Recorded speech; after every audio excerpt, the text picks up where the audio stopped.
बिस्मिल्लाहिर्रहमानिर्रहीम अस्सलामु अलैकुम वरहमतुल्लाहि वबरकातुहू। नाज़रीन, 9 मई के गुब्बारे से तमाम हवा निकाल दी गई है। पहले जज फरूख फरीद बलोच ने एक फैसला दिया था और उसके बाद अब हाई कोर्ट के रावलपिंडी बेंच ने, 2 रुकनी बेंच ने कमाल फैसला दे दिया है। 9 मई GHQ हमले में ना कोई जख्मी हुआ, ना कोई आर्मी ऑफिसर मुद्दई बना। GHQ के अंदर और बाहर CCTV कैमरे को कब्जे में नहीं लिया गया। शनाख्त परेड में फौज के किसी मुलाजिम को शामिल नहीं किया गया, ना कोई गवाह है। रावलपिंडी GHQ हमले मुकदमे में किसी खातून को नामजद नहीं किया गया। ये तो टिकर हैं नीले पीले चैनल के, लेकिन मैं आपको अब फैसले का अहम तरीन हिस्सा पढ़ के सुनाता हूँ। इसमें लिखा हुआ है कि इल्ज़ाम यह है कि GHQ के गेट नंबर 1 पे हमला किया गया और ऐसे स्लोगन इस्तेमाल किए गए, गालियां दी गई पाकिस्तान की फौज को और पाकिस्तान आर्मी की जो प्रेमिसेस थे उनको नुकसान पहुंचाया गया। इट इज एस्टोनिशिंग कि किसी भी फर्द को किसी किस्म की कोई इंजरी नहीं हुई, कोई जख्मी तक नहीं हुआ। CCTV कैमरास GHQ के बाहर और अंदर इंस्टॉल थे, उनका कोई रिकॉर्ड कहीं भी मौजूद नहीं है। इन्वेस्टिगेशन ने कहीं भी पेश नहीं किया। जो शनाख्त परेड हो रही है उसमें भी फौज का कोई बंदा शिरकत नहीं कर रहा। जो प्रामा फिशाया सर्कमस्टांसेस नजर आ रहे हैं उसमें दहशतगर्दी की दफात तो लगती ही नहीं है, जिसके बाद बाकी सारी दफात काबिले जमानत हैं। जो दफा 440 है जो कि काबिले जमानत नहीं है और जिसमें 5 साल की कैद है, और जो सेक्शन 436 है PPC का, उसमें उम्र कैद की सजा हो सकती है। लेकिन क्योंकि किसी बंदे को किसी किस्म की कोई इंजरी यानी कोई जख्मी नहीं हुआ इस मुबैना हमले में, इसलिए यह दफा भी नहीं लगती और बाकी सब कुछ ट्रायल के वक्त देखा जाएगा। इसी फैसले में जिक्र किया गया है कि पुलिस वहां मौजूद थी लेकिन उसने किसी को रोकने की कोशिश नहीं की। यानी बुनियादी तौर पे 2 जजेस लाहौर हाई कोर्ट के ये फैसला देते हैं कि सबकी जिम्मेदार पुलिस है। जो इमरान खान पहले दिन से कह रहे हैं कि IG पंजाब को जरा पकड़ें, पूछें कि पुलिस क्यों हर जगह पे खामोश तमाशाई बनी थी और कई जगहों पे हटा दी गई थी। जहां पे कुछ जगहों पे लोगों को गोलियां मारी गई, वहां अहम तरीन जगहों से पुलिस हटा ली गई थी। यानी जो लोग सड़कों पे एहतजाज कर रहे थे उन्हें गोलियां मारी गई, लेकिन अहम तनसीबात पे जो लोग पहुंचे वहां पुलिस गायब कर दी गई या पुलिस खामोश तमाशाई बनी थी। और अगर कोर कमांडर हाउस का आप देखें तो वहां तो पुलिस वाला मास्क पहन के, आपने देखा था कैसे डंडे मार के गाड़ियां तोड़ रहा था, तो वो तो सब कुछ मौजूद है, वीडियोस मौजूद हैं। अब नाजरीन, सूरत हाल ये है कि 9 मई का जो सारा ये था ये झाग की तरह बैठ चुका है और इमरान खान को फंसाने की जितनी कोशिशें थी, और इसीलिए शायद मिलिट्री कोर्ट्स में ट्रायल की बात भी हो रही थी। खासतौर पर जो शरीफ खानदान है ना, याद रखिएगा, आपको लगता है कि ये चालाक नहीं है, बेनजीर और जरदारी को जो SGS कोटकना केस में इन्होंने किस तरह से जस्टिस कयूम को कॉलिंग करके सजा दो, इतनी दे दो, उतना कर दो किया था, याद है ना आप सबको। ये इसी तरह से सारे सिस्टम को कंट्रोल करते हैं। अहम तरीन ओहदों पे जिन लोगों का जाना इन्हें लाजमी नजर आता है, ये 5 से 8 साल पहले उन पे इन्वेस्टमेंट शुरू कर देते हैं। और मैं तमाम अहम ओहदों की बात कर रहा हूं, आपको सिचुएशन समझ आ जाएगी जो मैं बता रहा हूं। और उसके बाद फिर ये अपने काम लेते हैं। यहां भी इनको नजर आ रहा है कि ये जीत नहीं सकते, तो ये किसी और का कंधा इस्तेमाल करके तहरीक इंसाफ को कुचलने के लिए हर मुमकिन कोशिश कर रहे हैं। ये फैसला मैं आप पे छोड़ता हूं और आप बहुत समझदार लोग हैं, अच्छी तरह से जानते हैं कि क्या चल रहा है। लेकिन इस केस में से तो तमाम हवा निकल चुकी है। क्यों? जो ट्रायल कोर्ट होती है उस पे हाई कोर्ट के फैसले बाइंडिंग होते हैं। अब तक के जो नुकात उठा दिए हैं हाई कोर्ट के जजेस ने, और मैं सबसे इंपॉर्टेंट बात आपको बता दूं कि जो हाई कोर्ट के जज जिन्होंने ये फैसला लिखा है, जस्टिस सफदर सलीम शाहिद, आज वो अपनी सर्विस मुकम्मल होने पर रिटायर हो गए हैं। तो एक ऐसे जज ने जाते जाते आखिरी दिन एक ऐसा फैसला जारी कर दिया है कि उनकी सारी जिंदगी में कोई कमियां कोताहियां भी होंगी वो भी धो के वो चले गए हैं। दूसरे जज हैं जस्टिस अनवारुल हक, इनका तबादला किया गया था क्योंकि ये मेरिट पे सुन रहे थे केसेस को, लेकिन इन्होंने यहां आके भी तारीख रकम कर दी है। इन 2 जजेस को सैल्यूट कि इस हब्स के दौर में इन लोगों ने इंसाफ का बोलबाला किया है। ऐसे जजेस की हमें जरूरत है।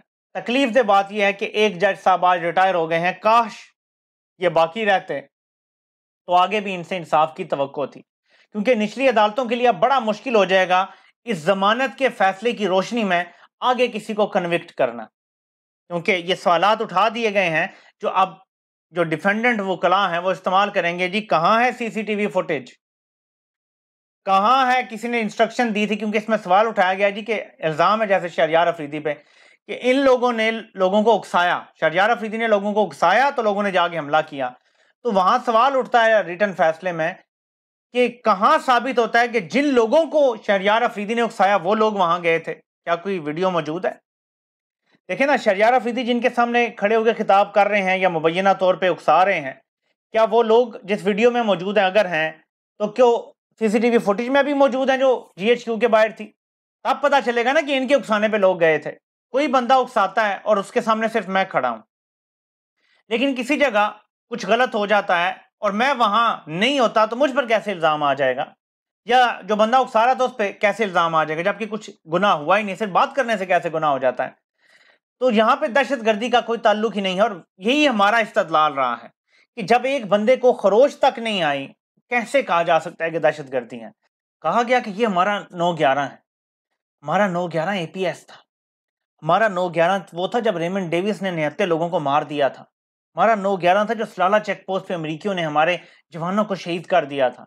हमारा 9/11 था जो पेशावर में सैकड़ों पुलिस वाले शहीद और जख्मी कर दिए गए थे धमाके से। और हमारा 9/11 ये भी है जो जेयूआई के कन्वेंशन में धमाका हो जाता है, 40 से लेकर 80 लोग वहां पे शहीद हो जाते हैं। ये है 9/11।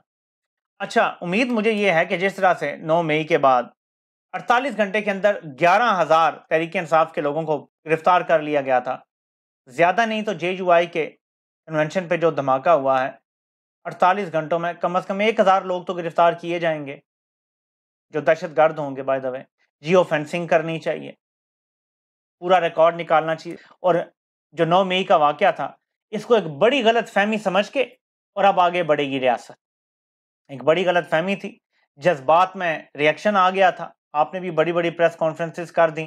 अब अदालतों के फैसले ये बताते हैं कि इसमें कुछ भी नहीं था, कोई मुनज़्ज़म साजिश नहीं साबित हो रही, ना दहशतगर्दी साबित हो रही है, ना रियासत पे हमला साबित हो रहा है। तो इसका मतलब है कि उस टाइम जज्बात में कुछ जोश में बातें कर दी गई, जोश में रिएक्शन दिया गया। मेरे ख्याल में बेहतर यह है कि 10-11 हज़ार लोगों को छोड़ दिया जाए और कौम को हील होने का वक्त दिया जाए। अब आते हैं दूसरी चीज़ की तरफ। तोशा खाना केस में आज इमरान खान ने 342 का बयान रिकॉर्ड करना था। जज दिलावर ने पूरी कोशिश की, धमकियां दी, मैं फैसला सुना दूंगा, ये कर दूंगा, वो कर दूंगा, यहां तक कि ख्वाजा हारिस पे भी चढ़ दौड़े। खुली अदालत में अपना ऑर्डर लिखवाना शुरू कर दिया। तो साफ पता चलता है कि वो तो माइंड बना के बैठा हुआ है। हालांकि जो मुलजिम होता है वो अदालत का फेवरेट चाइल्ड होता है, क्योंकि जब तक कुछ साबित ना हो जाए आप बेगुनाह तस्वुर किए जाते हैं। तो जब आप पे कोई इल्जाम लगता है तो अदालत आपको फेवरेट चाइल्ड समझ के ट्रीट करती है जब तक कि आप पे गुनाह साबित ना हो जाए। लेकिन यहाँ पे ऐसे ट्रीट किया जा रहा है जैसे कि मुजरिम तो है ही, इसको बस हमने सिर्फ सजा सुनानी है। तो कल अब 9 बजे छुट्टी वाले दिन, जब अदालतों में छुट्टियां हैं, स्पेशल जज हुमायूं दिलावर की छुट्टी खत्म करके, जो कि पहले रोस्टर में नहीं था, ये 1 महीने की छुट्टी पे था, इसकी छुट्टी खत्म की गई कि 1 से 5 अगस्त तक तुम काम करो। और कल 1 अगस्त को इमरान खान को सुबह 9 बजे बुला लिया गया है कि 342 का बयान आपने जमा करवाना है। इस बयान के बाद मेरे ख्याल में उसी दिन या 1-2 दिन में यह फैसला सुना दिया जाएगा। और दूसरी तरफ जज आमिर फारूक पूरी तरह से सहूलतकारी कर रहा है। ये इतना बड़ा टाउट साबित हुआ है जिसकी कोई मिसाल नहीं मिलती। इसने बजाय इसके कि ये आज या कल केस लगा लेता, इसने 3 अगस्त को केस लगाया है। वहां पे एफआईए भी अगर अपनी रिपोर्ट देता है और तब तक ये फैसला ही जारी कर देता है तो वो तो खत्म हो जाएगा। एफआईए रिपोर्ट अगर दे देता है कि जी ये असली हैं पोस्ट, तो क्या फर्क पड़ेगा फिर जब इन्फेक्शियस हो जाएगी सारी ये एप्लीकेशन। और अगर एफआईए ये कहता है जी सब क्लियर है, फिर क्या फर्क पड़ेगा? आपने तो इनकार कर देना। हालांकि लोगों ने स्क्रीनशॉट लिए हैं, स्क्रीन रिकॉर्डिंग किए हुए हैं, जिसमें पता चलता है कि जज अपने फेसबुक पे इमरान खान के खिलाफ जहर उगलता रहा है। वो जाती बुग़्ज़ और अनाद रखता है इमरान खान से। कॉन्फ्लिक्ट ऑफ इंटरेस्ट भी है कि उसने इमरान खान की हुकूमत से, उसकी फैमिली ने जब अपनी हाउसिंग सोसाइटी के लिए एनओसी मांगा तो नहीं दिया गया, और जैसी केयर टेकर हुकूमत आई एनओसी मिल गया। इसका मतलब है कि कॉन्फ्लिक्ट ऑफ इंटरेस्ट भी यहां आता है। इस जज को तो इस केस को सुनना ही नहीं चाहिए था, लेकिन सुन रहा है। तो अब जो इंसाफ हो सकता है वो है जस्टिस बंदयाल के हाथ में। इस शख्स ने पाकिस्तान में जमहूरियत को कत्ल कर दिया है। मैं आपको आज बता रहा हूं, mark my words, Noon league और पीपल्स पार्टी का तो हमें पहले ही पता था ये बूट चाट है, लेकिन इस जज ने पाकिस्तान में जमहूरियत का बिस्तरा गोल कर दिया है। अगर ये अपना 14 मई का फैसला इंप्लीमेंट करवा लेता तो आज सूरत हाल कुछ और होती।